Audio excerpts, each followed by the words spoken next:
Bonjour et bienvenue dans cette nouvelle guidance thérapeutique de la semaine, toujours tirée des cartes psy de Catherine la Psy et de Psy Image. Comme d'habitude, donc vous allez choisir entre deux cadres. Vous avez le cadre vert, le cadre orange. Et derrière chacune de ces cartes se cache votre thérapie de la semaine. Donc je vous laisse un petit temps d'adaptation, de réflexion. Et je vous dis à tout de suite, groupe 1, donc le cadre vert. Bonjour groupe 1, alors vous êtes tombé sur le thème des relations amoureuses. C'est pas toujours facile d'être en lien avec les autres et à plus forte raison en lien amoureux. Alors pourquoi? Ah, on a notre petite carte qui s'est cassée la figure. Voilà, elle est revenue à sa place. J'espère qu'elle va tenir. Donc pourquoi c'est pas toujours facile ces relations et notamment la relation amoureuse? Parce que la relation amoureuse, c'est un domaine privilégié de réactivation de nos modèles d'attachement. Donc les modèles d'attachement, c'est des petits programmes cérébraux qui sont construits dans notre enfance et qui nous disent comment faire pour être en lien avec les autres. Donc si ces liens ils ont été sécurisants à la base, on sera à l'aise dans nos relations avec les autres, sinon on ne sera pas à l'aise du tout. Et on pourra être craintif ou méfiant ou anxieux ou même évitant. Et en fait, c'est logique parce que notre cerveau, il réagit en fonction de ce qui est inscrit en lui. Donc en amitié, c'est plus facilement possible de s'échapper de ce qui est difficile et donc de se protéger si on a besoin.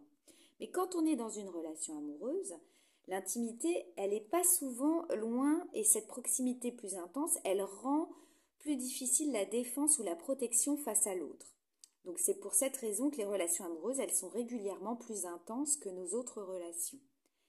Mais alors, il peut quand même être intéressant de se poser des questions à ce sujet. Et donc, voici votre thérapie de la semaine, groupe 1.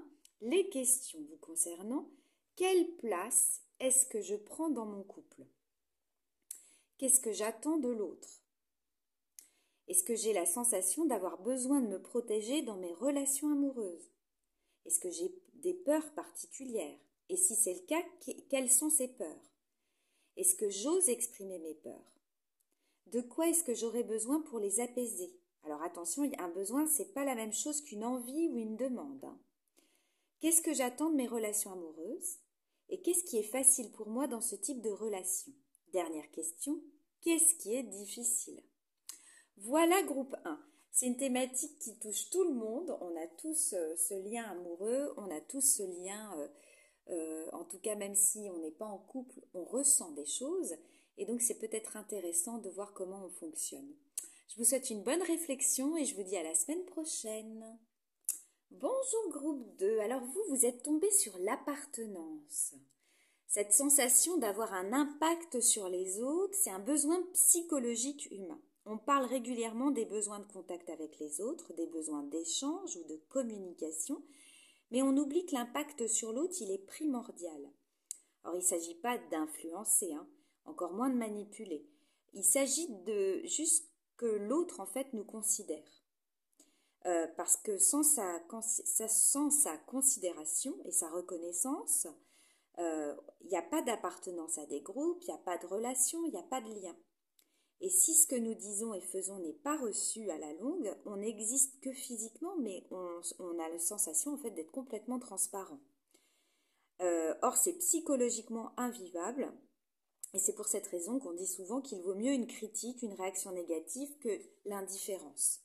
De la même manière, en fait, les enfants qui ont été négligés, ils recherchent parfois le conflit parce que c'est la seule façon qu'ils connaissent d'avoir de l'impact sur les autres.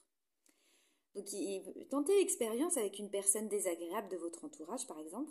Manifestez-lui de l'attention. Et vous allez voir, elle va se calmer tout de suite.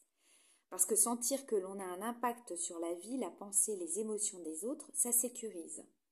Et le problème avec l'impact négatif, c'est que l'apaisement, il est de courte durée en fait. Et on a vraiment besoin de recommencer encore et encore pour obtenir un impact suffisant. Les autres nous fuient et on perd notre impact sur eux.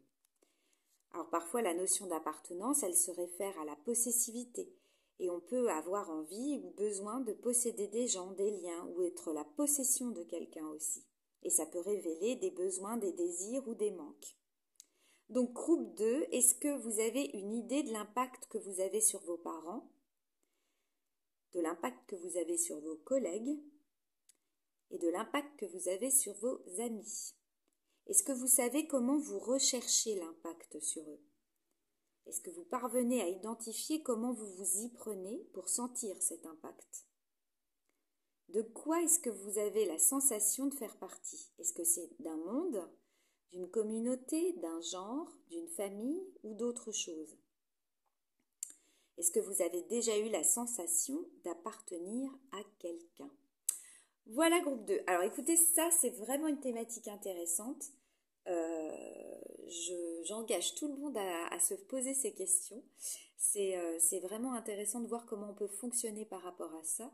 Et ça peut vous mettre en lumière un comportement que vous n'aviez pas forcément identifié. Donc je vous souhaite une belle thérapie, une bonne réflexion et je vous dis à la semaine prochaine. Au revoir.